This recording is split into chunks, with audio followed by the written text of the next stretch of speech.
ارے اسے کم سینی میں ہوتا ہے، مجھے پر یہ کیا غضب، ارے نانا کا غم ابھی بھی رلاتا ہے روز و شب، اب اس جہاں سے جاتی ہے، اب اس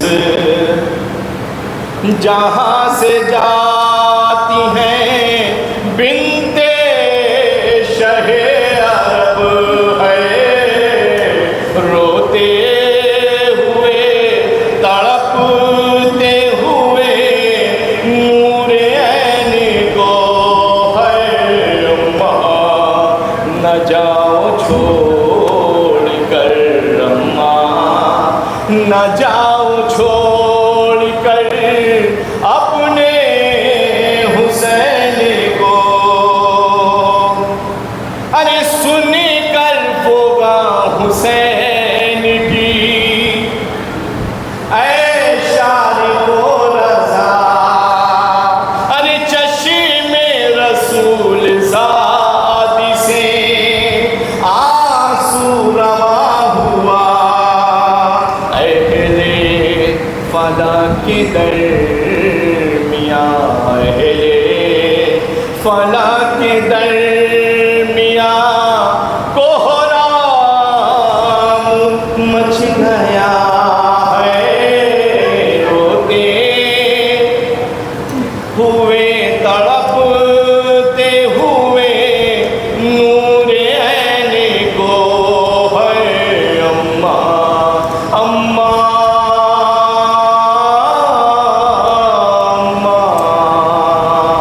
اماں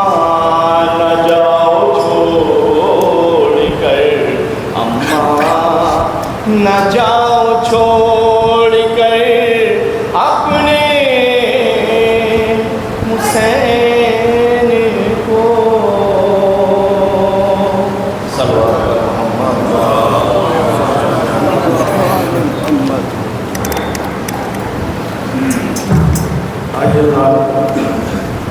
آج کی سارے سوال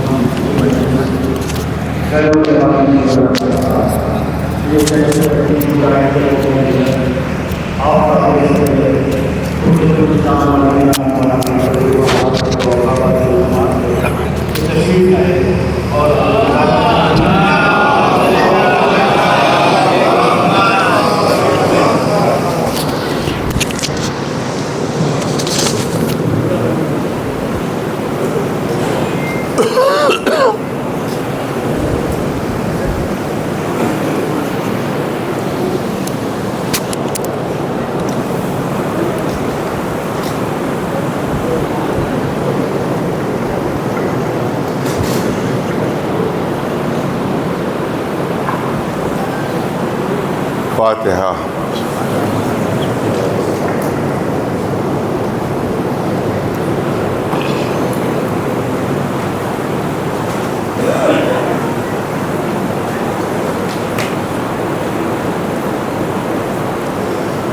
اعوذ باللہ السمیع العلیم من الشیطان اللعین الرجیم، بسم اللہ الرحمن الرحیم، الحمدللہ رب العالمین، والصلاة والسلام علی سید الانبیاء والمرسلین، سیدنا و نبینا و شفیع المذنبین ابی القاسم محمد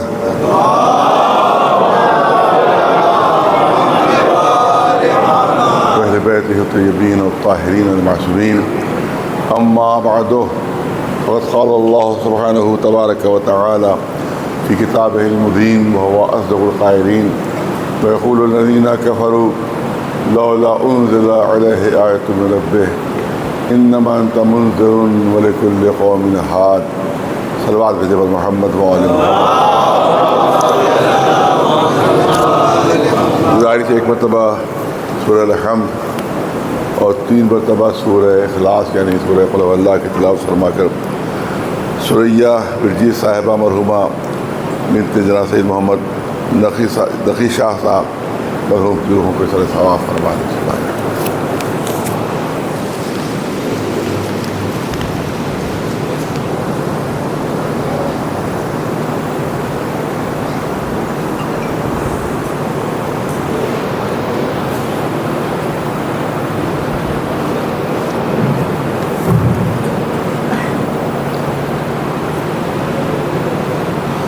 مجھے یہاں معلوم ہوا کہ 1:15 پہ شاید اذان یہاں پر ہو جاتی ہے، لہٰذا اسی کے لحاظ سے مجھے اپنے بیان کو مکمل کرنا ہوگا، اور 12:20 ہو رہے تھے، لہٰذا کوئی 55 منٹ میرے پاس اس لیے مجھے اپنے بیان کو مکمل کرنا ہے۔ آیت کریمہ اعلان فرما رہی ہے،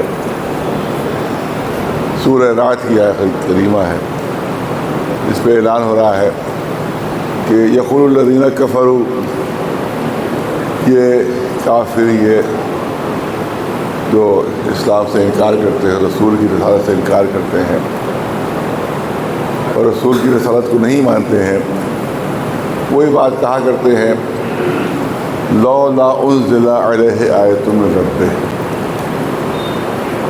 یہ جو اپنے کو رسول کہہ رہے ہیں، جو اپنے کو نبی کہہ رہے ہیں، جو اپنے کو اللہ کا نمائندہ کہہ رہے ہیں، پیغمبر کہہ رہے ہیں، ان کے اوپر اللہ کی طرف سے کوئی آیت کو نہیں نازل ہوئی،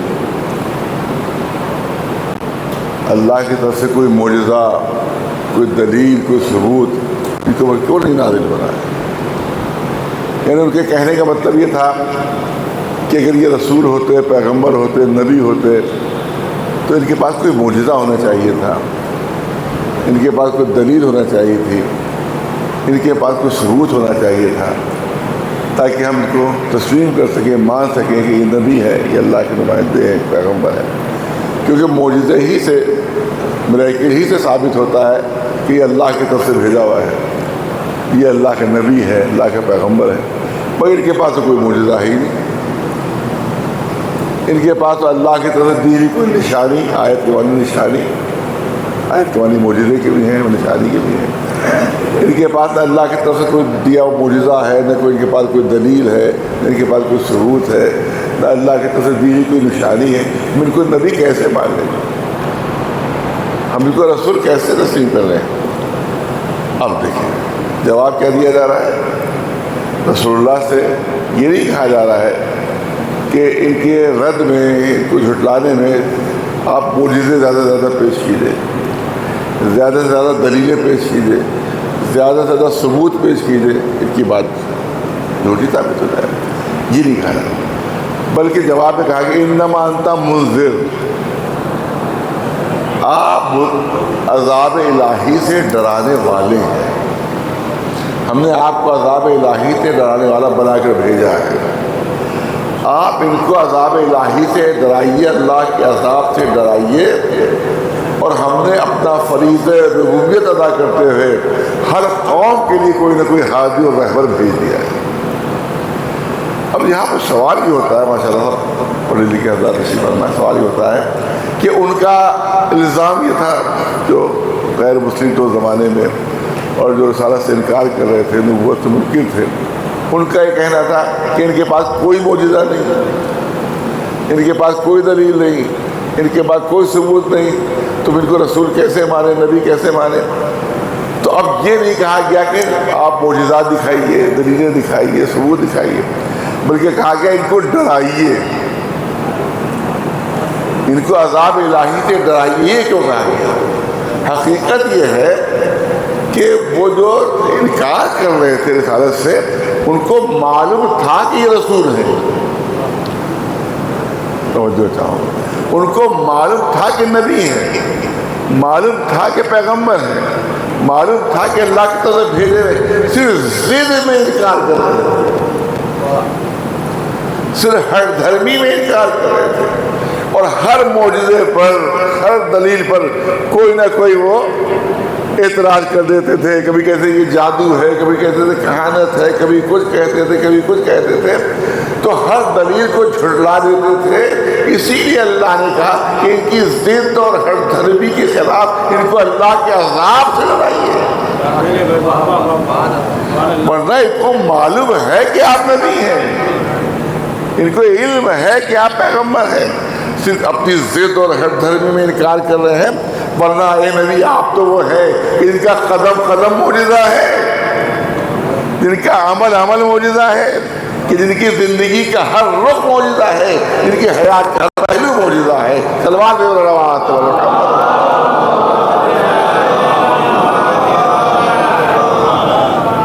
سنجیدہ بیان ہے ماشاءاللہ، سنجیدہ مجمع. اسی لحاظ سے آپ دیکھیں کہ 3 باتیں وہ زور و شور سے رسول اللہ کے لیے پروپیگنڈا کرتے تھے.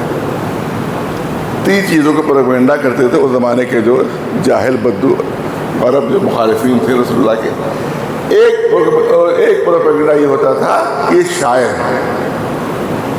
اس کی تھوڑی سی تشریح میں کروں گا کہ کیوں کہتے تھے. دوسرا رسول اللہ کے خلاف پروپیگنڈا یہ ہوتا تھا کہ جادوگر ہے، کاہن ہے. تیسرا پروپیگنڈا یہ کیا جاتا تھا کہ یہ مجنون و دیوانے ہیں. یہ 3 پروپیگنڈے رسول کے خلاف کیے جاتے تھے اس زمانے میں، اور بہت سوچی سمجھی سازش کے تحت کیے جاتے تھے. یہ نہیں کہ بہت جہالت میں بات کرتے تھے، بلکہ پوری پلاننگ کے تحت یہ کام ہوتا تھا. یہ جس کو آج کے زمانے میں کہا جاتا ہے کیریکٹر اسیسینیشن، جس کو کہا جاتا ہے کردار کشی. آج کا میڈیا بھی بہت کام کرتا ہے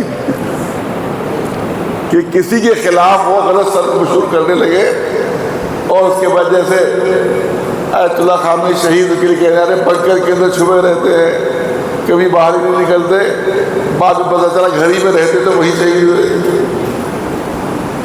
تو ایسے غلط سرد اوبیڈے سے آج ہوتے ہیں. اس زمانے والے بھی بہت ماہر تھے.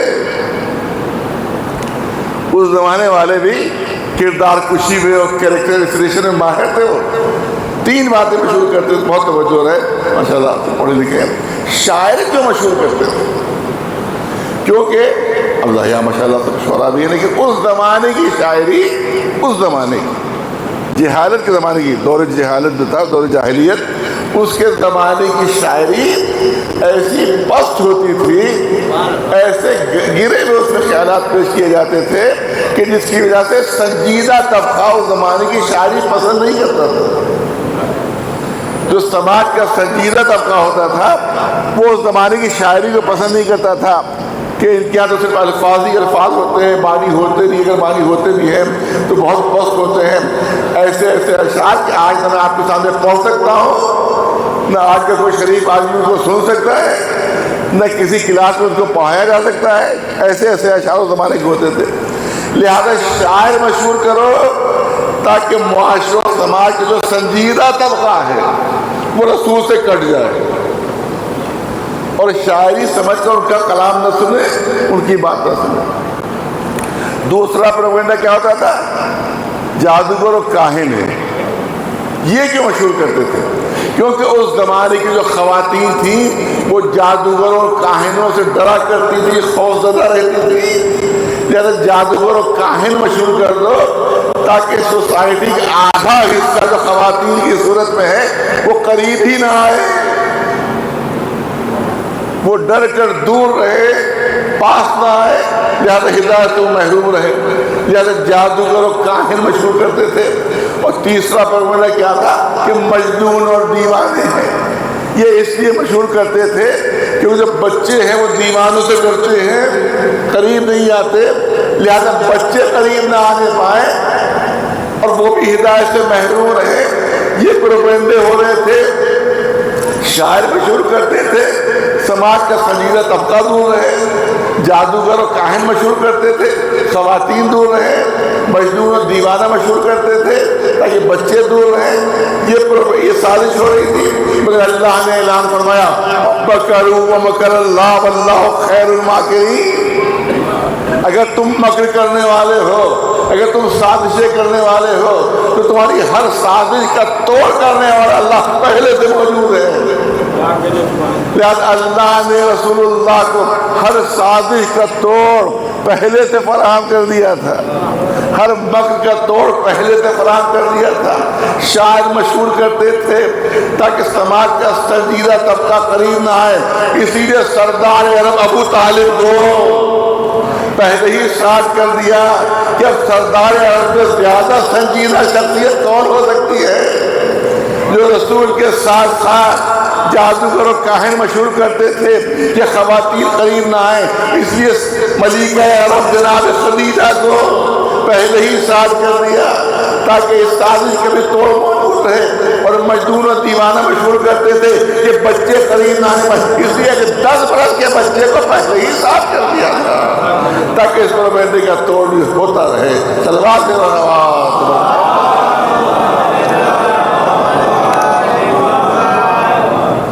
میں نے کہا ماشاءاللہ سب پڑھے لکھے حضرات تشریف فرما ہے۔ آپ دیکھیں کہ سب سے زیادہ پروپیگنڈا کیا تھا؟ مجنون ہے معاذ اللہ، دیوانے۔ لیکن خود مشرکوں کا جو مخالف تھے، جو دشمن اسلام تھے، ان کا خود عمل بتا رہا تھا کہ ان سے زیادہ باعث کسی کو نہیں سوچی۔ بہت توجہ ہے، عجیب جملہ ہے۔ زبان سے جو کہتے تھے کہ معاذ اللہ مجنون ہو گئے، زبان سے جو کہتے تھے معاذ اللہ دیوانے ہو گئے، لیکن خود ان کا عمل بتاتا تھا کہ ان سے زیادہ باہوش کسی کو نہیں سمجھتے، ان سے زیادہ باعث کسی کو نہیں سمجھتے۔ وہ کیسے؟ میں مثال پیش کروں تاکہ ہمارے بچے جوان بھی سمجھے۔ فرض کیجیے مجھے کہیں باہر سفر پر جانا ہے، حج پر جانا ہے، زیارتوں پر جانا ہے، 1 مہینے باہر رہوں گا اور پورا گھر ساتھ جا رہا ہے۔ اب گھر ہے اکیلا، مجھے خطرہ ہوا کہ گھر کا سامان کہیں چوری نہ ہو جائے، کہیں کچھ چوری نہ کر لیں۔ تو ایک بیچارہ محلے میں ایک دیوانہ ٹہلا کرتا تھا جس کی عقل زائل ہو گئی تھی، نہ اس کو اچھے کی تمیز نہ برے کی تمیز، وہ دیوانگی کے عالم میں ٹہلا کرتا تھا۔ میں نے اپنے گھر کا سارا قیمتی سامان اس کے سپرد کیا، سارا قیمتی سامان اس کے سپرد کیا کہ دیکھو میں تو جا رہا ہوں 1 مہینے کے لیے زیارتوں پر یا حج پر، تم میرے قیمتی سامان کی حفاظت کرتے رہنا۔ ایک دیوانے کو جو عالم دیوانگی میں ہے اپنا سارا قیمتی سامان سپرد کر دیا، جو بھی سنے گا وہ یہی کہے گا ارے کیسے دیوانے ہو کہ ایک دیوانے کو اپنا قیمتی سامان حفاظت کے لیے دے رہے ہو۔ ارے زبان سے تو کہتے تھے دیوانے، مگر اپنا سارا قیمتی سامان بطور امانت انہی کے پاس رکھواتے تھے۔ اس کا مطلب ہے کہ زبان سے کہتے تھے کہ معاذ اللہ مجنون ہے، مگر عمل بتاتا تھا کہ ان سے زیادہ باہوش کسی کو سمجھتے ہی نہیں ہے۔ ایک صلوات پہ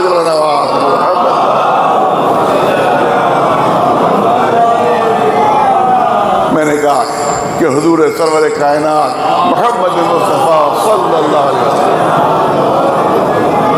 وہ ذات گرامی کہ جن نہیں ہلکا وہ گنگنا پانی تھوڑا تاکہ حالت، ذات گرامی وہ ہے کہ جس کا ہر عمل معجزہ تھا، جن کے کردار کا ہر رخ معجزہ تھا۔ اچھا جو دشمن تھے وہ امتحان لیا کرتے تھے، امتحان بھی لیتے تھے اور اس کے بعد مکر جاتے تھے، انکار کر دیتے تھے۔ اور سب سے بڑا دشمن کون تھا؟ ابو جہل۔ ابو جہل ایک مرتبہ آتا ہے مسلمانوں کے رسول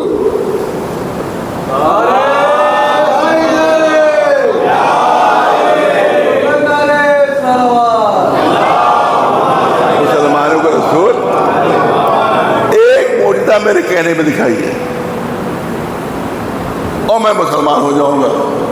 رسول نے فرمایا مجھے معلوم اس کے بعد بھی تو مسلمان نہیں ہوگا، اس کے بعد بھی تو مسلمان نہیں ہوگا۔ کہ نہیں میں وعدہ کرتا ہوں مسلمان ہو جاؤں۔ کہ کون سا؟ کہ چاند 2 ٹکڑے ہو جائے، چاند 2 ٹکڑے ہو جائے میں مان لوں گا آپ اللہ کے رسول پیغمبر ہیں۔ رسول اللہ نے فرمایا نہیں اس کے بعد بھی تو مسلمان نہیں ہوگا، مجھے معلوم ہے۔ اب آپ کو معلوم ہے کہ وہ معجزہ تھا کہ رسول نے اشارہ فرمایا اور چاند 2 ٹکڑے ہو گیا، ایک ٹکڑا ادھر ایک ٹکڑا ادھر۔ کہا کہ ان دونوں کو جوڑ بھی دیجیے۔ رسول اللہ نے اشارہ فرمایا وہ دونوں ٹکڑے جوڑے، یہ کہتا ہوا بھاگا ارے محمد کا جادو تو چاند پر بھی چل گیا۔ ایک صلوات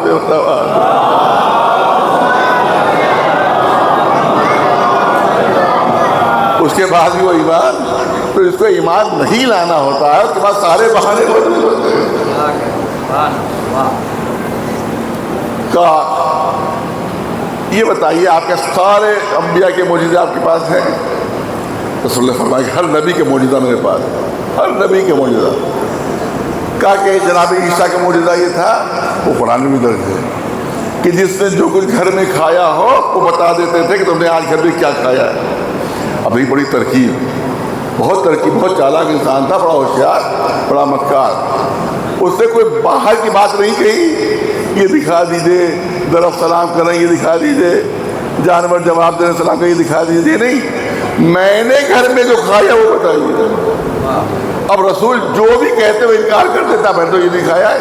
رسول کہتے تم نے گوشت کھایا، وہ کہتے نہیں میں نے دال کھائی ہے۔ یہ ہوشیاری تھی، ہوشیاری یہ تھی کہ جو بھی رسول فرماتے وہ اس کا انکار کر دیتے۔ یہ بتائیے آج میں نے کیا کھایا ہے؟ کہا کہ میں بتاتا ہوں تم نے آج کیا کھایا۔ آج تمہارے گھر میں مرغ پکا تھا اور تم مرغ کھا رہے تھے جس وقت گھر میں بیٹھے ہوئے، اسی وقت تمہارا بھائی سامنے سے آ گیا، تم کنجوس ہو، تم نے سوچا کہ اس کو بھی نہ کھلانا پڑے، تم نے اپنے پہلو کے نیچے وہ مرغ دبا دیا۔ کہ نہیں میں نے تو نہیں کھایا، کہ نہیں اپنا دانو دیکھ لو ابھی تک دھبا پڑا ہوا ہے۔ ایک سلوات میں جو رہا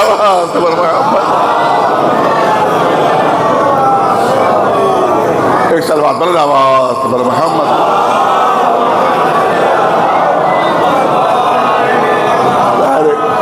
تفصیلی بیان کا موقع نہیں ہے، لیکن میں چاہوں گا دو چار جملے سے بحث کروں۔ دیکھیے خود ہمارے یہاں کچھ لوگ ایسے ہیں جو معجزوں سے انکار کر دیتے ہیں۔ بہت تو پڑھے لکھے لوگ ہیں، وہ کہتے ہیں ارے صاحب یہ سب معجزے آپ لوگ، یہ سب معجزوں کی کوئی حیثیت نہیں ہے اس کی، اور یہ سب آپ نے یوں بیان کر دیے ہیں۔ اور کچھ لوگ جو کہتے ہیں رسول ہمارے جیسے تھے وہ بھی معجزوں سے انکار کر دیتے ہیں۔ یہ بھی ایک کچھ لوگ ایسے بھی ہیں جو کہتے ہیں رسول ہمارے جیسے، لہٰذا انہیں معجزوں سے انکار کرتے ہیں۔ لہٰذا ایک بڑے زبردست معجزہ جو رسول کا ہے جس سے انکار کیا جاتا ہے وہ ہے معراج۔ وہ ہے معراج۔ میں چاہتا ہوں دو تین جملے اس کی جیسے کروں، صلوات دے نواز پر محمد۔ قرآن میں صاف لفظوں میں سبحان الذی اسری بعبدہ لیلا من المسجد الحرام الی المسجد الاقصی الذی بارکنا حولہ لنریہ من آیاتنا انہ هو السمیع البصیر۔ پاک ہے پروردگار جو اپنے بندے کو راتوں رات لے جا رہا ہے، پاک ہے پروردگار۔ تو کچھ کہتے ہیں رات نہیں بھیا نہیں جا سکتے کیونکہ رسول اللہ میں اتنی قدرت و طاقت نہیں تھی، ہماری جیسے انسان تھے، جب ہم نہیں جا سکتے تو وہ بھی نہیں جا سکتے۔ بہت توجہ چاہوں گا، پڑھا لکھا مجمع ہے، تو یہاں پر ایسے حضرات کے لیے ایک جملہ میں کہوں گا کہ پہلے آیت تو غور سے پڑھ لو۔ آئے معراج تو غور سے پڑھ لو۔ تم جو کہتے ہو کہ رسول میں اتنی طاقت قوت نہیں تھی، اتنی صلاحیت نہیں تھی کہ معراج کی منزلوں پر جا سکے، تو آیت تو غور سے پڑھو کہ آیت کیا اعلان کر رہی ہے۔ آیت کب کہہ رہی ہے کہ رسول خود جا رہے ہیں؟ آیت اعلان کر رہی اللہ لے کر جا رہا ہے۔ تو کیا اگر رسول کی قوت پر بھروسہ نہیں ہے تو کیا اللہ کی قدرت پر بھی ایمان نہیں ہے؟ ایک صلوات دے رواز پر محمد۔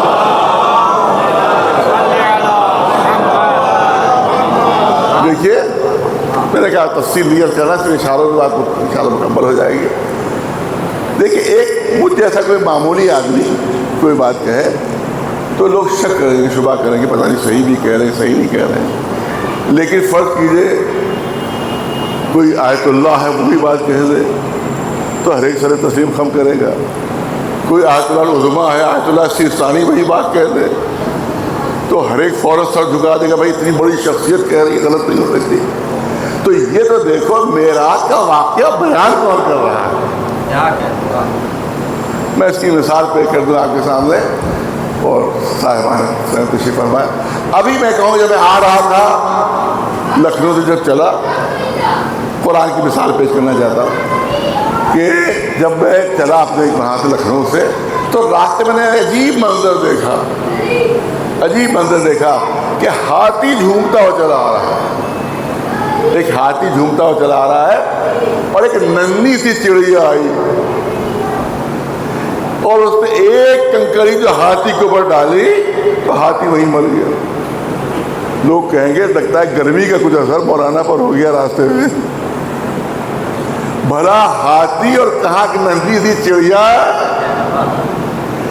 ایک چڑیا نے ایک کنکڑی ماری تو تو ہاتھی مر گیا وہیں کے اوپر، ان کے دماغ پر کچھ اثر ہو گیا ہے، میں نے بیان کیا تو آپ نے دماغ پر شک کیا، لیکن اگر قرآن میں اللہ بیان کر رہا ہو، ألم تر كيف فعل ربك بأصحاب الفيل ألم يجعل كيدهم في التضليل وأرسل عليهم طيرا أبابيل ترميهم بحجارة من سجيل وجعلهم كعصف مأكول۔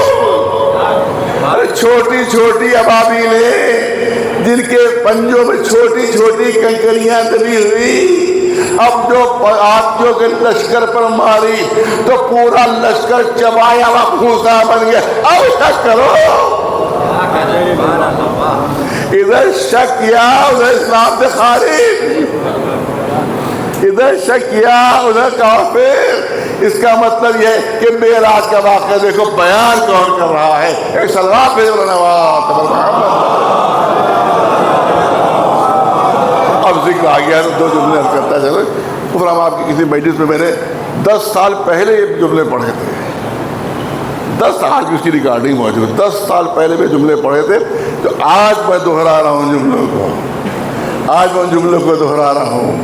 یہ واقعہ پڑھتے ہوئے میں نے عرض کیا تھا کہ جس وقت ابرہا آیا ہے اور ہاتھیوں کا زمین کا سب سے خشکی کا سب سے بڑا جانور، سب سے بڑا جانور، اور وہ آتا ہے تاکہ کعبے کو ڈھا دے، کعبے کو ڈھا دے، ہاتھی جھومتے ہوئے چلے آ رہے ہیں۔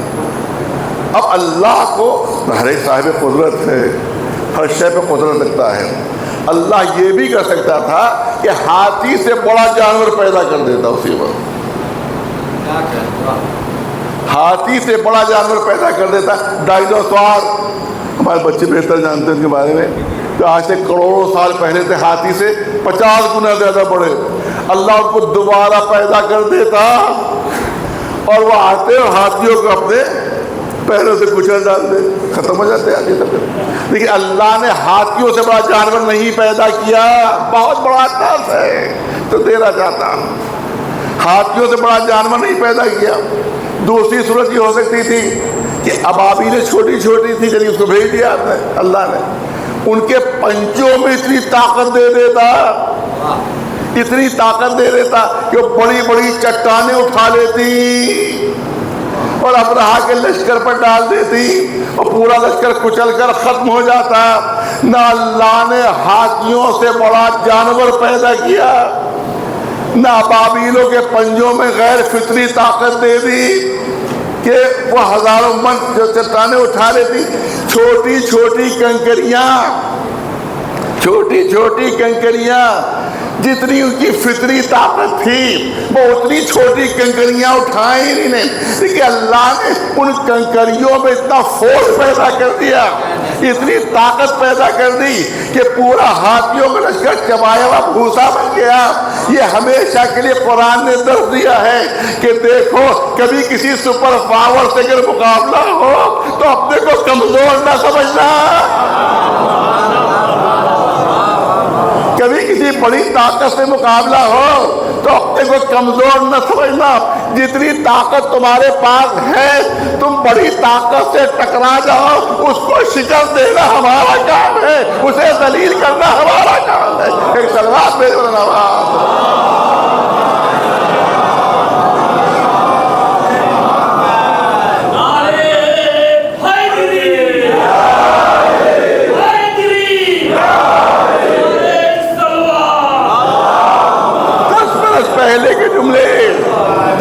پہلے کے جملے میں اس وقت کہا تھا کہ دنیا کہتی ہے کہاں امریکہ اور کہاں ایران، کہاں امریکہ اور کہاں ایران، کہاں وہ سپر پاور جس کے پاس دنیا کی ہر طاقت موجود، کہاں چھوٹا سا ملک ایران جس پہ اتنی پابندیاں لگی ہوئی کہ نہ اسلحہ خرید سکتا ہے نہ دولت جمع کر سکتا ہے۔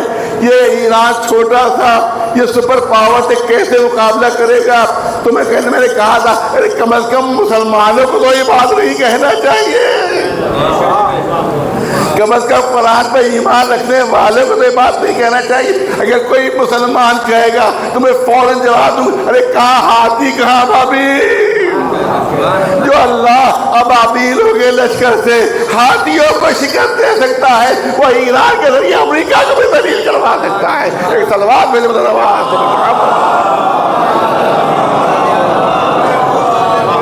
ایک صلوات بلند آواز محمد. اور ذلیل ہو گیا, شکست قبول کر لی. اللہ نے کبھی بھی بڑی طاقتوں کے مقابلے میں اس سے بڑی طاقت کے ذریعے ذلیل نہیں کیا ہے, بلکہ ہمیشہ چھوٹی طاقتوں کے ذریعے سے سر غرور جھکائے ہیں. جناب ابراہیم کے مقابلے میں نمرود تھا, نمرود کے لیے بڑا لشکر نہیں بھیجا, چھوٹے چھوٹے مچھر بھیجے, مچھر بھیجے جس نے اس نمرود کے دماغ کو ختم کر دیا. اور ابراہ کے لیے چھوٹی چھوٹی ابابیلیں بھیجی. اللہ ہمیشہ چھوٹی طاقتوں سے بڑی طاقتوں کو ذلیل کروایا کرتا ہے. ایک صلوات میں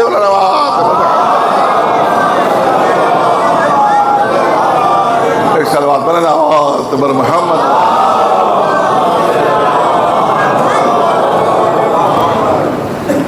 تو پہلی بات تو یہ کہ یہ دیکھو کون بیان کر رہا ہے واقعہ. اور دوسری بات یہ ہے کہ چلیے آپ نے کہا کہ بھائی رسول اللہ میں معاذ اللہ کی قوت و طاقت و صلاحیت نہیں تھی, آئیے پھر قرآن دیکھ لیں. قرآن میں کیا اعلان ہو رہا ہے؟ قرآن منظر کشی کر رہا ہے. توجہ رہے, منظر کشی. جناب سلیمان پیغمبر کا دربار سجا ہوا ہے, جناب سلیمان پیغمبر کا دربار سجا ہوا ہے. پرندے سایہ کیے ہوئے ہوتے تھے جناب سلیمان پیغمبر پر, پرندے سایہ کیے ہوتے تھے, پرندے سایہ کرتے تھے. دیکھا ایک جگہ سے دھوپ آ رہی ہے, ایک جگہ سے دھوپ آ رہی, نگاہ اٹھائی, ارے کون نہیں ہے, کون پرندہ غائب ہے, معلوم حدود نہیں ہے. اب یہ پھر توجہ چاہوں گا. جناب سلیمان دھوپ کی اذیت سے بچنے کے لیے, دھوپ کی اذیت سے بچنے کے لیے پرندوں کو اپنے سر پر سایہ کرواتے تھے. اس کا مطلب یہ ہے کہ پرندے اذیت میں رہتے تھے, سلیمان پیغمبر آرام سے رہتے تھے. ہے توجہ ہے کہ نہیں ہے؟ ارے خود دھوپ میں پرندے, اور جناب سلیمان پر سایہ کیا, اس لیے پرندے دھوپ کی اذیت برداشت کرتے تھے, سلیمان پیغمبر کو سایہ دیتے تھے. مگر ہمارا رسول رحمت للعالمین, لہذا ان کے اوپر جو سایہ ہوتا تھا تو ابر کا سایہ ہوتا تھا, ابر پہ جان نہیں, تکلیف کا احساس نہیں ہوتا ہے. ایک صلوات میں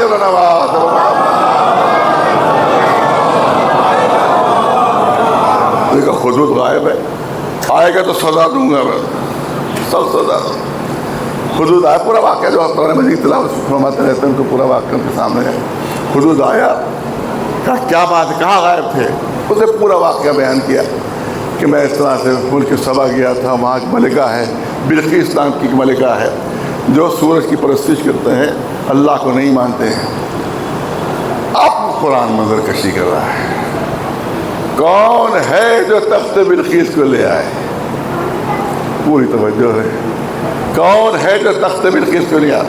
قال عفریت من الجن, ایک بہت بڑے جن نے, بہت بڑے جن نے کہا, انا آتی کبھی قبل ان تقوم مقامک, آپ دربار برخاست ہونے سے پہلے میں لے آؤں گا. ایک بہت بڑے جنوں پر بھی حکومت تھی جناب سلیمان پیغمبر, جنوں پر حکومت. ایک بہت بڑے جن نے کہا کہ میں لے آؤں گا قبل اس کے کہ آپ دربار برخاست کریں. مگر جناب سلیمان کو اتنی تاخیر برداشت نہیں تھی. اب قرآن کہہ رہا ہے, قال الذی عنده علم من الکتاب انا آتیک بہ قبل ان یرتد الیک طرفک. ایک شخصیت بلند ہوتی ہے دربار میں, اس نے جناب سلیمان پیغمبر سے کہا کہ میں تخت بلقیس لے آؤں گا قبل اس کے کہ آپ کی پلک جھپکے. انا آتیک بہ قبل ان یرتد الیک طرفک, قبل اس کے کہ آپ کی پلک جھپکے میں تخت بلقیس لے آؤں گا. قرآن کہتا ہے بات مکمل ہوئی, سامنے تخت بلقیس. ایک صلوات میں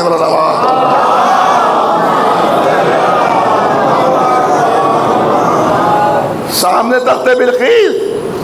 اب صاحبان نے تشریف فرمائے مجھ سے بہتر جاننے والے، انا آتی کا بھئی کہ یہ معنی نہیں ہے کہ میں اشارہ کروں گا اور تخت آ جائے گا، بلکہ اس کے معنی یہ ہے کہ میں ملک سبا جاؤں گا، تخت بلقیس اٹھا کر لاؤں گا اور پلک نہیں جھپکنے پائے گی، پلک نہیں جھپکنے پائے گی.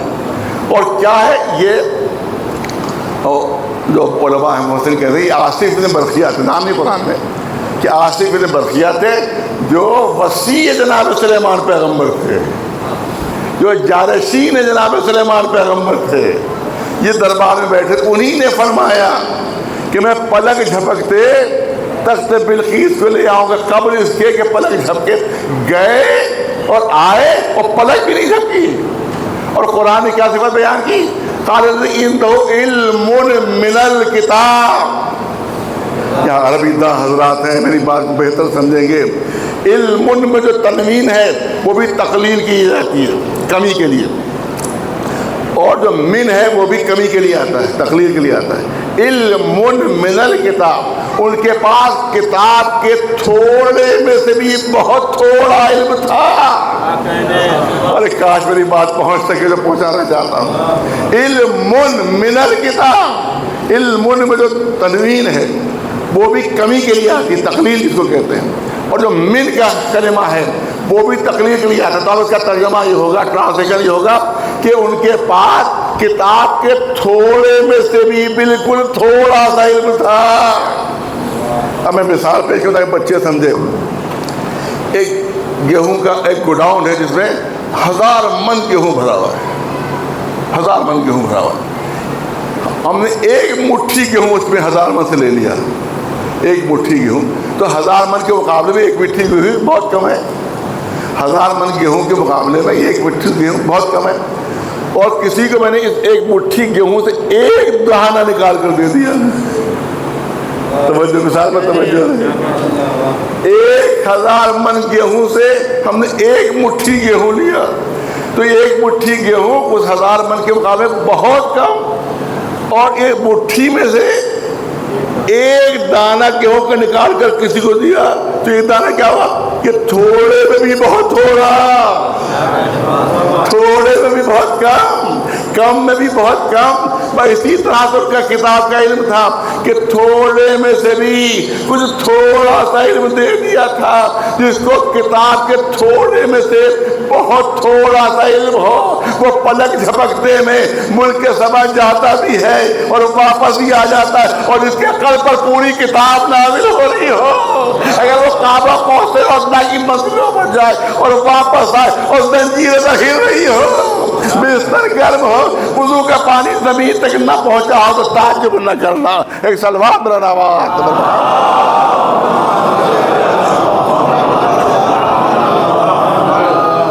ایک صلوات بلند آواز سے بر محمد.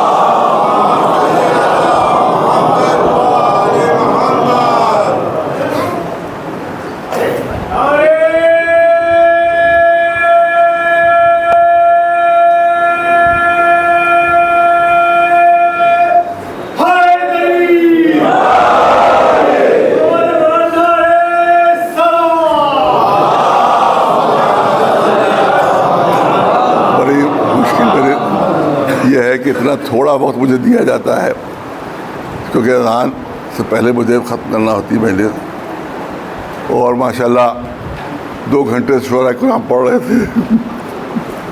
میں نے کئی مرتبہ کہا بھائی شعراء کرام کا الگ وقت رکھیے اور ذاکر کا الگ وقت رکھیے تاکہ ذاکر کو کچھ تو پڑھنے کا موقع ملے. بھیا آپ تو موقع ہی نہیں دیتے پڑھنے کا.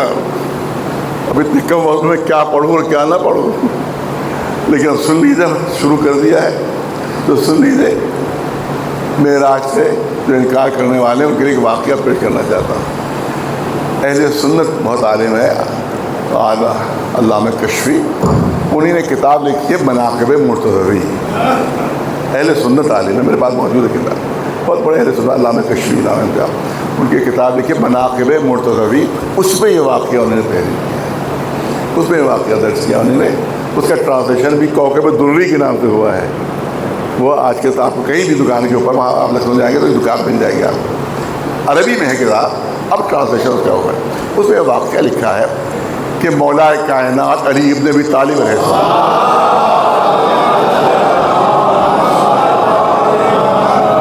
کوفے کے ممبر پر تقریر کر رہے ہیں، خطبہ دے رہے ہیں، اور اس میں یہ فرما رہے ہیں معراج کے تذکرے میں کہ کیا کہنا میرے رسول کا، کیا کہنا میرے نبی کا، کیا کہنا میرے نبی کا رسول کا کہ معراج کی منزلوں پر گئے اور واپس آئے، دروازے کی زنجیر ہل رہی تھی، بستر گرم تھا، وضو کا پانی زمین تک نہیں پہنچا تھا، مگر 18 برس گزر گئے تھے رسول اللہ، 18 برس گزر گئے تھے رسول اللہ کو معراج کی منزلوں میں، 18 برس گزر گئے تھے، مگر جب واپس آئے تو زنجیر تڑ کے ہل رہی تھی، واپس آئے تو بستر گرم تھا، واپس آئے تو وضو کچھ بلندی پر وضو فرمایا تھا، وضو کا پانی زمین تک نہیں پہنچا تھا، رسول واپس آئے مگر 18 برس گزر چکے تھے۔ ایک یہودی ادھر سے گزر رہا تھا، آپ کو معلوم ہی یہودی گزر رہا تھا، جیسے ہی اس نے مولا علی کے جملے سنے ہنسنے لگا، کہہ لگانے لگا، ارے عجیب عجیب مسلمانوں کے بے عقلی کے عقیدے ہیں، یہ بھی کہہ رہے ہیں کہ جب واپس آئے تو زنجیر ہل رہی تھی، جب واپس آئے تو بستر گرم تھا، جب واپس آئے تو وضو پانی زمین تک نہیں پہنچا تھا، اور یہ بھی کہہ رہے ہیں 18 برس گزر گئے تھے۔ یہ دونوں باتیں ایک ساتھ کیسے جمع ہو سکتی ہیں؟ عجیب عجیب مسلمانوں کے عقیدے ہیں۔ گھر میں فرمائش ہوئی تھی کہ مچھلی گھر میں آج پکے گی، وہ بازار سے مچھلی خرید کر جا رہا تھا، راستے میں مسجد کوفہ سے گزر ہوا اس کا، تو اس نے مولا علی کے جملے سنے، جلدی جلدی وہ گھر پہنچا اپنے، اور اشاروں میں بات ہوگی، ظاہر ہے کوکب دوری کتاب کا نام میں نے بتا دیا، ترجمہ ہوتی فارسی، میرے پاس تو فارسی والی عربی والی دونوں ہیں، کوکب، وہ جلدی سے گھر پہنچا، کہا بیوی سے کہا کہ بھئی یہ مچھلی جلدی سے چھیلو، اس کو تیار کرو۔ بیوی نے کہا گھر میں اس وقت پانی ختم ہو گیا ہے، لو یہ گھڑا لے جاؤ اور سامنے ہی چشمہ، جا کر وہاں سے پانی بھر لو، گھر میں پانی نہیں۔ شوہر نے گھڑا اٹھایا، مٹکا جو بھی تھا، مٹکا گھڑا جو بھی اٹھایا، اور اس کے بعد سامنے ہی چشمہ تھا، وہاں اس نے پانی بھرا۔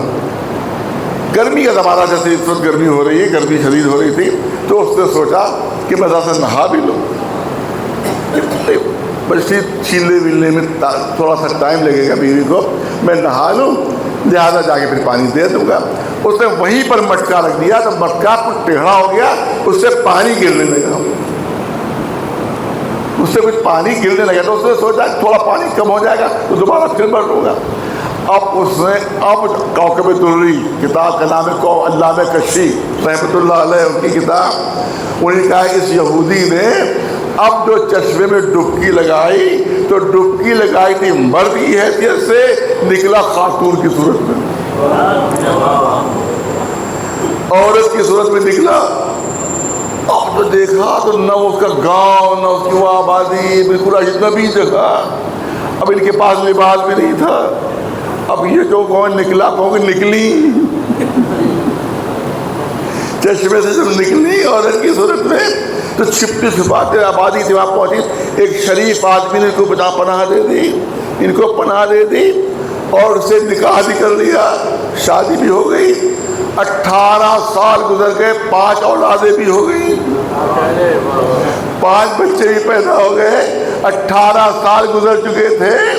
اتفاق سے گھر میں پانی نہیں تھا، انہیں کو بھی کہا کہ چلے جل کے سامنے چھوٹی سی ندی ہے، وہاں بہ رہی ہے، جا کے وہاں پانی بھر لیں۔ پانی اس میں سے بھرا، گرمی کا موسم تھا، کوئی آس پاس دیکھا نہیں ہے کہ جلدی سے نہا بھی لیں، تو وہ اتری نہانے کے لیے اس چھوٹی سی ندی میں۔ اب جو نہا کر نکلی تو اصلی شکل میں مرد کی صورت میں دیکھا سامنے جو کھڑا ہے اس میں سے پانی بہ رہا ہے، وہی اپنی آبادی ہے، وہی اپنا گاؤں ہے، پھر وہی موجود۔ جلدی سے کھڑا اٹھایا، گھر کے اندر داخل دیکھا بیوی مچھلی چھیل رہی ہے، بیوی مچھلی چھیل رہی ہے۔ جلدی سے گھبرا کر پوچھا بیوی بتاؤ مجھے کتنی دیر لگی، کتنی دیر لگی؟ اس کے کچھ پاگل ہو گئے، ارے ابھی تو گئے تھے،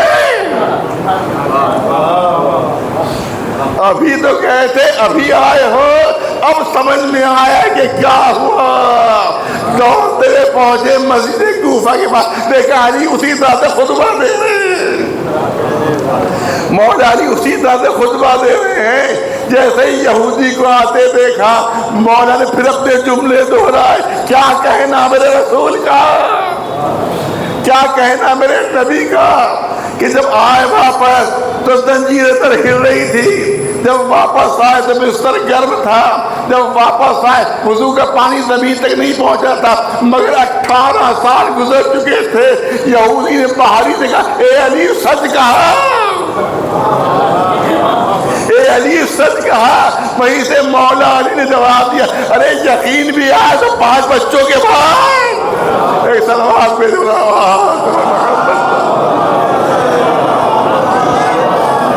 ایک سلوات برنامات پر محمد.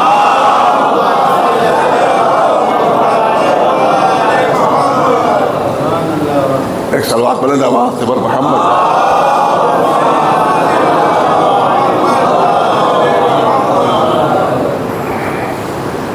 تو تذکرہ ہو رہا تھا کہ اللہ ہر معجزے سے انکار, ہر معجزے سے انکار. 2 معجزے دیکھیے معراج کا رسول کی زندگی کے ساتھ, چاند کے 2 ٹکڑے ہونے کا معجزہ رسول کی زندگی کے ساتھ, درختوں کے سلام کرنے کا معجزہ رسول اللہ کی حیات کے ساتھ, گوہ نے جو سلام کیا تو اور گواہی دی تھی وہ رسول کی زندگی کے ساتھ, پتھر جو رسول کے ہاتھ پر آ کر تسبیح پڑھتے تھے وہ رسول اللہ کی زندگی کے ساتھ. سارے معجزے ان کی زندگی کے ساتھ ختم ہو گئے, مگر 2 معجزے ایسے نہیں جو قیامت تک باقی رہنے والے ہیں. 2 معجزے قیامت تک باقی رہنے والے, ایک قرآن مجید, دوسرے اہل بیت. ایک سلوات ہے محمد. 2 معجزے قیامت تک برقرار رہنے والے, باقی رہنے معجزے ہیں. قرآن بھی اور اہل بیت دونوں معجزے ہیں. برائکل سے رسول اللہ کے, اہل بیت برائکل سے معجزے ہیں. جس طرح قرآن مجید معجزہ ہے, اس طرح اہل بیت علیہ السلام بھی معجزے ہیں, قیامت تک باقی و برقرار ہیں. اور رسول اللہ ارشاد فرما چکے ہیں, صحیح مسلم شریف کی حدیث, صحیح مسلم شریف کی حدیث ہے, اس طرح صحیح بخاری شریف ہے, اس طرح صحیح مسلم شریف ہے, انی تارک فیکم الثقلین کتاب اللہ و عطرتی اہل بیتی. 2 چیزیں چھوڑ کر جا رہا ہوں, اللہ کی کتاب, اپنے عطرت اور اہل بیت. صحیح مسلم شریف کی حدیث ہے.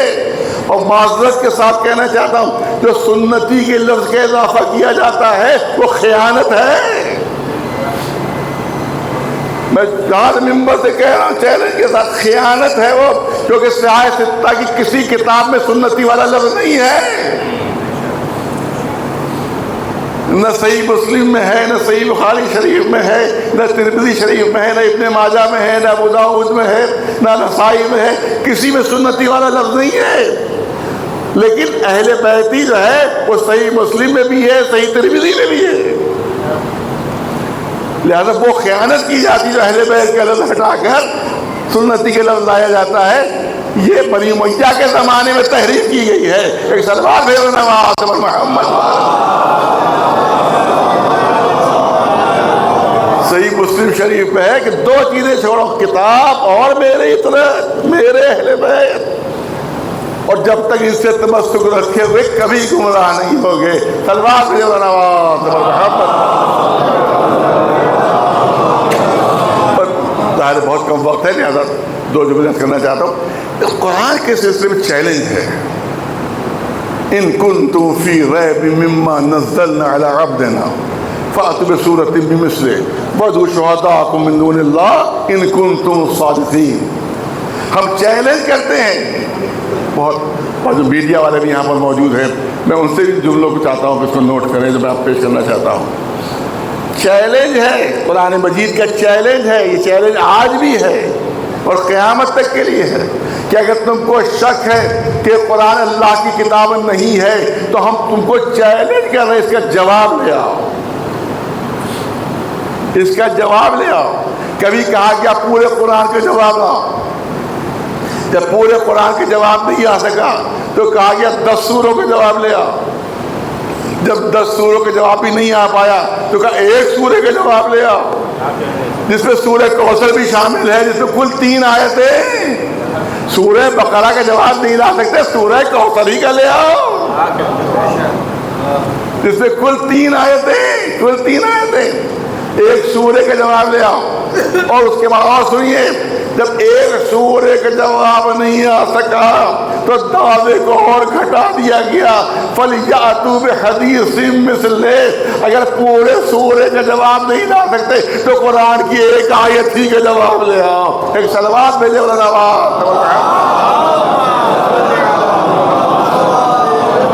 اب سنیے جملے رد کرنا چاہتا ہوں، وہ جملے یہ ہیں، عرب والوں کو اپنی فصاحت پر ناز تھا، اپنی بلاغت پر ناز تھا، اپنی زبانداری پر ناز تھا، اپنی فصاحت و بلاغت پر غرور تھا، اپنے کو عرب کہتے تھے اور پوری دنیا کو عجم،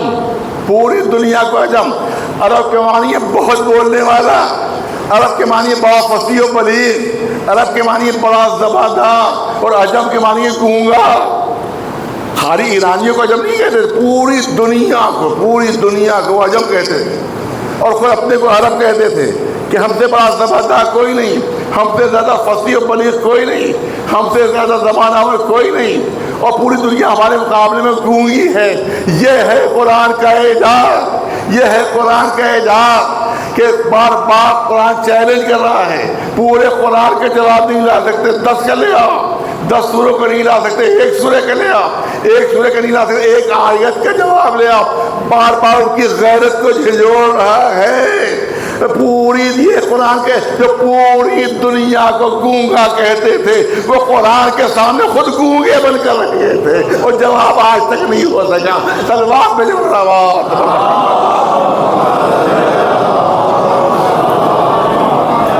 یہ جملے نوٹ کر لیں جو کرنا چاہتا ہوں۔ اتنی جنگیں انہیں لڑی، جنگ بدر لڑی اسلام کے دشمنوں نے، جنگ احد، جنگ خیبر، جنگ خندق، جنگ حنین، 80 سے زیادہ جنگیں لڑی انہیں نے۔ ان جنگوں کے لڑنے کی ضرورت ہی نہیں تھی۔ یہ جنگیں کاہے کے لیے تھی؟ اسلام کو ختم کرنے کے لیے، رسول کی رسالت کو ختم کرنے کے لیے، قرآن کی سچائی کو ختم کرنے کے لیے یہ ساری جنگیں لڑ رہے تھے۔ تو میں عرب والوں سے کہتا ہوں کہ اتنی جنگیں لڑنے کی ضرورت ہی نہیں تھی۔ ارے قرآن کی ایک آیت کا جواب لے آتے۔ توجہ چاہوں گا پڑھا لکھا مجمع، قرآن کی ایک آیت کا جواب لے آتے، نہ جنگ بدر لڑنا پڑتی، نہ جنگ احد لڑنا پڑتی، نہ جنگ خندق لڑنا پڑتی، نہ جنگ حنین لڑنا پڑتی۔ ارے اتنی جنگیں کیوں لڑ رہے ہو؟ یا آپ کے لیے جملہ کروں کہ ارے علی کے ہاتھوں اپنے پہلوانوں کو کیوں کٹوا رہے ہو؟ ایک آیت کا جواب لے آؤ، کوئی جنگ لڑنا نہیں پڑے گی۔ تو شاید مشرکین مکہ جواب دے کہ اگر آیت کا جواب ممکن ہوتا تو اتنی جنگیں لڑتے ہی کیوں؟ اس کا مطلب یہ جنگیں نہیں تھیں، یہ اسلحے نہیں تھے، یہ فوجیں نہیں تھیں، بلکہ قرآن کے اعجاز کے سامنے اظہار بے بسی کیا جا رہا تھا۔ صلوات بھیجے محمد۔ اور سنیے جملے، اس کے لیے میں نے 30 احمد دی ہے، جملے سنیے۔ یہ چیلنج آج بھی ہے، یہ چیلنج آج بھی ہے، اسلام کے دشمنوں کو آج بھی چیلنج ہے، اسلام کے مخالفوں کو آج بھی چیلنج ہے، قیامت تک چیلنج ہے۔ قرآن کے ایک آیت کا جواب لے آؤ، اسلام ختم ہو جائے گا، دین ختم ہو جائے گا، رسالت ختم ہو جائے گی، قرآن کی سچائی ختم ہو جائے گی۔ مگر آج بھی ایٹم بم کی دھمکیاں دی جاتی ہیں، ہائیڈروجن بم کی دھمکیاں دی جاتی ہیں، امریکی بحری بیڑے کی دھمکیاں دی جاتی ہیں، لیکن آج تک کوئی جواب نہیں لا پائے۔ اس کا مطلب ہے کہ باطل آج بھی قرآن کے سامنے اپنی شکست کا اعلان کر رہا ہے۔ ایک صلوات میں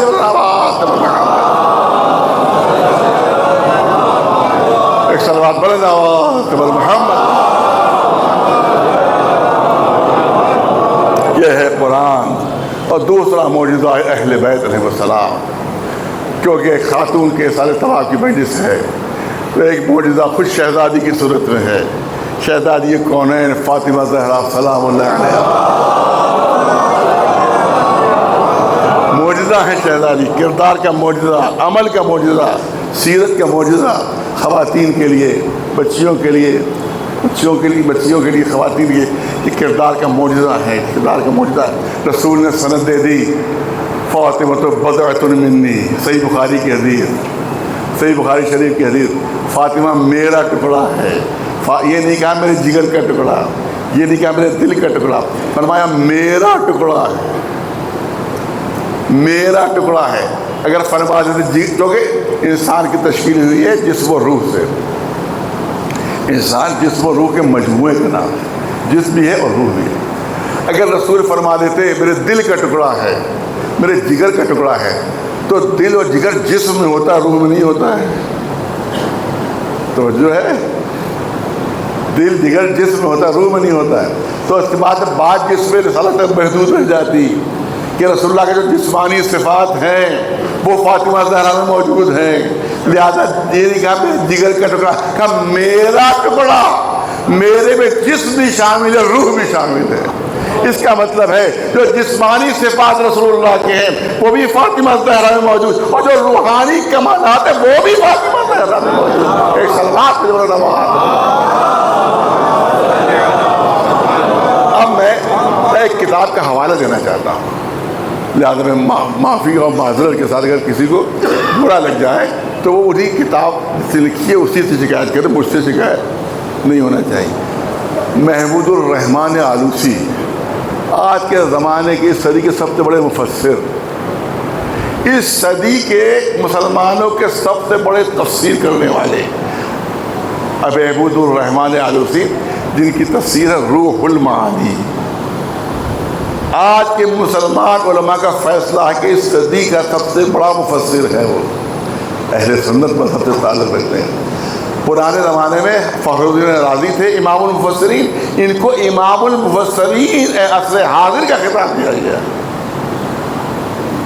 شیعوں نے بھی خطاب دیا ہے، علماء اہل سنت نے خطاب دیا ہے کہ عصر حاضر کی امام المفسرین ہے، امام المفسرین ہیں۔ انہی نے کتاب لکھی ہے روح المعانی تفسیر قرآن، اب سورہ کوثر کی تفسیر میں وہ لکھ رہے ہیں۔ میں نے کہا بھائی اب جس کو شکایت کرنا ہو انہی سے شکایت کریں۔ سورہ کوثر کی تفسیر میں لکھ رہے ہیں کہ رسول اللہ نے سند دی اپنی بیٹی کو کہ فاطمہ میرا ٹکڑا ہے، فاطمہ میرا ٹکڑا ہے۔ صحیح بخاری کی حدیث ہے، جو انکار کرے گا مولوی کے کافر ہو گیا، انکار نہیں کر سکتا کوئی صحیح بخاری کی حدیث ہے۔ عام مسلمان ہے، وہ عام مسلمانوں میں یہ فتویٰ ہے کہ جو عام مسلمانوں جو انکار کرتے ہیں صحیح بخاری کی حدیث سے وہ اسلام سے خارج ہو جاتا ہے، تو انکار تو ہو نہیں سکتا۔ اب وہ لکھ رہے ہیں کہ جب فرما دیا رسول نے فاطمہ میرا ٹکڑا، میرا ٹکڑا، تو محمود الرحمن آلوسی کہتے ہیں کہ جب رسول نے سند دے دی شہزادی کے لیے فاطمہ میرا ٹکڑا، تب جس سے رسول افضل ہے اس سے فاطمہ بھی افضل ہے۔ محمود الرحمن آلوسی تفسیر روح المعانی، اس میں تحریر فرمان شبیر میرے پاس موجود ہے۔ آج کے زمانے کے سب سے بڑے مسلمانوں کے مفسر وہ لکھتے جب رسول نے سند دے دی فاطمہ میرا ٹکڑا، تب جس سے رسول اللہ افضل ان سب سے فاطمہ زہرا بھی افضل۔ اب خود انہوں نے مثالیں دی ہیں کہ اگر رسول اللہ آدم سے افضل ہے تو فاطمہ زہرا آدم سے افضل، اگر نوح سے افضل ہے رسول تو فاطمہ زہرا نوح سے افضل، اگر ابراہیم سے افضل ہے رسول اللہ تو فاطمہ زہرا ابراہیم سے افضل، اگر موسیٰ سے افضل ہے، اگر عیسیٰ سے افضل ہے تو فاطمہ زہرا عیسیٰ سے افضل۔ اور سب سے جملے انہوں نے لکھے ہیں۔ بحث ہوتی ہے کہ رسول کی بیٹی افضل ہے یا امہات المومنین افضل ہے، وہ لکھتے ہیں جب رسول نے کہہ دیا فاطمہ میرا ٹکڑا ہے تو نبی کی ہر زوجہ سے فاطمہ افضل ہو جائے گی۔ ایک سلوات بھیجو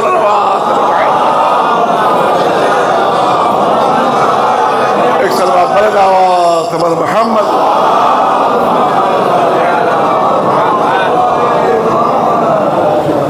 بہترین نمونہ خواتین کے لیے، افضل ترین نمونہ خواتین کے لیے، لیکن تاریخ آپ کی نگاہوں کے سامنے ہے، وہ اس کی تفصیل عرض نہیں کرنا ہے۔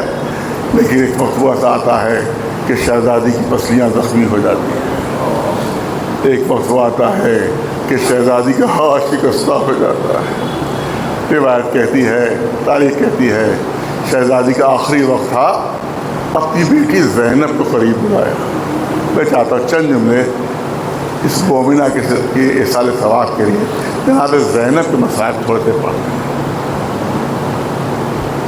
جناب زینب کی چاہنے والی کنیز شہزادی زینب، کنیز شہزادی فاطمہ زہرا، ان کے لیے دو جملے ان کے احسال ثواب کے لیے. دیکھیے 2.5 برس کا سن تھا تقریباً جناب زینب 2.5 برس کا سن. 2.5 برس کے سن کی کسی بچی سے ماں وصیت نہیں کرتی ہے، نہیں کرتی ہے. لیکن یہ مرتبہ جناب زینب ہے کہ 2.5 برس کے سن ہے اور ماں بیٹی سے وصیتیں کر رہی ہے. حجرہ بند کر دیا گیا، میں اپنی بچی سے کچھ وصیتیں کرنا چاہتی ہوں. جناب زینب سے وصیتیں اس وقت تو نہیں کھلا کہ وصیتیں کیا تھیں. رفتہ رفتہ جتنا زمانہ گزرتا گیا دنیا کو پتہ چلتا گیا کہ ماں نے بیٹی سے کیا کیا وصیتیں کی. ایک وصیت تو یہ تھی کہ زینب دیکھو تمہارا بھائی کبھی پیاسا نہ رہے. امام حسین کی خصوصیت یہ تھی کہ بچپن ہی سے پیاس زیادہ نہیں تھی. اللہ کو پیاس سے امتحان لینا تھا، لہذا اس طرح سے امام حسین علیہ السلام کی خلقت ہوئی کہ پیاس عام بچوں سے زیادہ محسوس ہوتی تھی. بار بار پانی طلب کرتے تھے. اے زینب جب تک تمہارا بھائی گھر میں ہو تمہاری ذمہ داری ہے تم پانی پیش کرتی رہنا، تمہارا بھائی پیاسا نہ رہے. تو جب امام حسین گھر میں تشریف فرما رہتے تھے تو ہمیشہ اپنی بہن کے ہاتھ سے پانی پیتے تھے. شہزادی دنیا سے رخصت ہوئی. مولا علی جنت البقیع میں قبر کے سرانے قرآن پڑھ رہے ہیں کہ قبر سے آواز آتی ہے یا علی میرا حسین پیاسا ہے، میرا بچہ پانی مانگ رہا ہے. مولا علی پہنچے، کم سن ہے امام حسین بھی. امام حسین پانی مانگ رہے ہیں، مولا علی نے پانی دینا چاہا. روایت کہتی ہے امام حسین نے فرمایا بابا میری بہن زینب کہاں ہے، میں اس کے ہاتھ سے پانی پیوں گا. جب بہن نے آ کر بھائی کو پانی دیا تو امام حسین نے پانی پیا. یہی وجہ ہے توجہ ہے، بہت مختصر مسئلہ ہے، بہت مختصر مسئلہ ہے. کہیں تاریخ میں موجود نہیں کہ جناب زینب کو کب پانی ملا. کہیں تاریخ، اس کا مطلب ہے بعد شہادت امام حسین بھی زینب پیاسی ہے. بھائی کی شہادت کے بعد بھی بہن پیاسی ہے. اے آقا حسین شہادت کے بعد آپ کی پیاس تو ختم ہو گئی مگر آپ کی بہن ابھی پیاسی ہے. مگر کوئی جھوٹی روایت بھی بتا دیجئے کبھی جناب زینب نے شکایت کی ہو کہ میں پیاسی ہوں، بس یہی فریاد کرتی رہی ہائے میرے بھائی کو پیاسا مار دیا، میرے حسین کو پیاسا مار دیا. ہاں ناداروں، ایک تو یہ وصیت تھی، میں مختصر ہے وقت نہیں رہا. دوسری وصیت کب کھلی؟ جب ان لوگوں کو اس طرح سے لے جایا گیا کہ جہاں پہ کفن لاشیں پڑے. امام زین العابدین روایت کرتے ہیں کہ جیسی بے کفن لاشیں پر نظر پڑتی چوتھے امام کی چہرے کا رنگ زرد ہو گیا، بدن پر تھر تھری پڑ گئی. جناب زینب جیسی بہادر خاتون بھی گھبرا گئی. اے بیٹا زین العابدین تمہارا کیا حال ہو رہا ہے؟ ایسا لگتا ہے روح جس سے نکل جائے گی. چوتھے امام زین العابدین نے فرمایا فریاد کی میں آپ دیکھ رہی ہیں کہ اس ظالموں نے اپنی نجس لاشوں کو دفن کر دیا مگر میرا باپ، میرا بھائی، میرا چچا اسی طرح سے بے مسلک کفن پڑے ہوئے. پر دو تین جملے سنیے.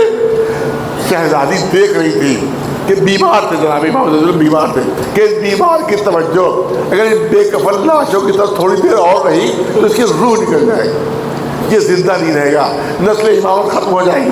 شہزادی چاہتی تھی کہ تھوڑی ہی دیر کے لیے صحیح اس بیمار کی توجہ ان بے کفن لاشوں سے ہٹ جائے. مجھے اتنا بتائیے مظلوم زینب، بے کس زینب کون سا طریقہ اختیار کرتی کہ بیمار بھتیجے کی توجہ بے کفن لاشوں سے ہٹے؟ تو ایک طریقہ سمجھ میں آیا، وہ طریقہ یہ تھا جناب زینب اپنے کو اونٹ کی بلندی سے زمین پر گرا دیا. تاکہ بیمار بھتیجے کی توجہ لاشوں سے ہٹ کر میری طرف ہو جائے۔ بس تصور کیجئے کہ شہزادی کو کتنی اذیت برداشت کرنا پڑی ہوگی، ایک تو اتنی بلندی سے زمین پر آنا، وہ بھی اس عالم میں کہ ہاتھ پسے گردن سے بندھے ہوئے تھے، زینب سر کے بھر کربلا کی زمین پر گری۔ امام فرماتے ہیں ہم سب نے اپنے کو اونٹوں کی بلندی سے زمین پر گرا دیا۔ آخری جملے سنیے عزیزانو، امام فرماتے ہیں میں نے دیکھا میری پھوپھی سے اٹھا نہیں گیا، پھوپھی جناب زینب سے اٹھا نہیں گیا، کوہنیوں کے بل انہوں نے اپنے کو کھینچنا شروع کیا اور کھینچتی ہوئی اس نشیب تک پہنچی جہاں بابا کا بے کفن لاشا پڑا ہوا تھا۔ کہتے میں نے دیکھا کہ میری پھوپھی بڑی مشکل سے کوشش کر کے اٹھی، بابا کی لاش کے قریب پہنچی اور لاش کے گرد گھومنا شروع کیا، طواف کرنا شروع کیا۔ امام کہتے میں نے پوچھا پھوپھی اماں آپ بابا کی لاش کا طواف کیوں کر رہی ہیں؟ جواب یہ بیٹا لاش کا طواف نہیں کر رہی ہوں، ماں کی وصیت پوری کرنا چاہتی ہوں۔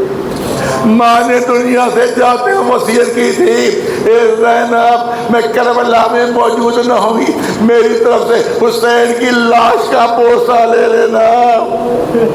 اے بیٹا زین العابدین کئی مرتبہ میں لاش کے گرد گھوم چکی، بھیا کے جسم میں کوئی جگہ زخم سے خالی نہیں مل رہی ہے، میں وصیت کیسے پوری کروں؟ امام فرماتے ہیں جب لاش پہ کوئی جگہ زخم سے خالی نہیں ملی تو ہماری پھوپھی جھکی اور جھک کر بابا کی کٹی ہوئی گردن پر اپنے ہونٹ رکھ دیے، کٹی ہوئی گردن کا بوسہ لیا، اس طرح سے ماں کی وصیت پوری کی۔ بس آخری جملے سنیے، امام فرماتے ہیں وہ پھوپھی 2 قدم پیچھے ہٹی اور غور سے بابا کی لاش کو دیکھنا شروع کیا۔ امام پوچھتے ہیں پھوپھی اماں آپ بابا کی لاش کو اتنا غور سے کیوں دیکھ رہی ہے؟ کہا ہے بیٹا میں اپنے بھیا سے معافی مانگ رہی ہوں، اپنی مجبور بہن کو معاف کر دو، اپنی مظلوم بہن کو معاف کر دو۔ پھوپھی اماں کس بات کی معافی مانگ رہی ہے؟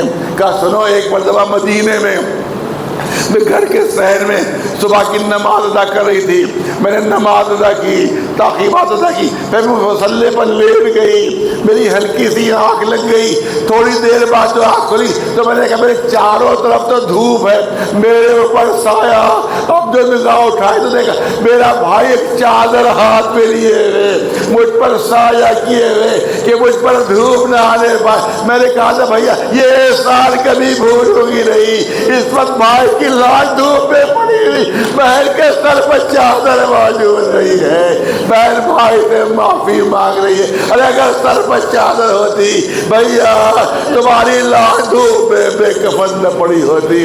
اپنی مظلوم بہن کو معاف کر دو، اپنی مجبور بہن۔ سيعلم الذين ظلموا أي منقلب ينقلبون ألا لعنة الله على القوم الظالمين۔ گزارش ہے ایک مرتبہ سورہ الحمد اور 3 مرتبہ سورہ اخلاص کی تلاوت فرما کر سورہ بیٹی صاحبہ مرحومہ بنت مرحوم سید محمد نقی شاہ صاحب کی روح کو سارا ثواب فرما دیں اور جملہ مغنوم آج دنیا سے رخصت ہوئے ان سب کو بھی سارے ثواب فرما دیں۔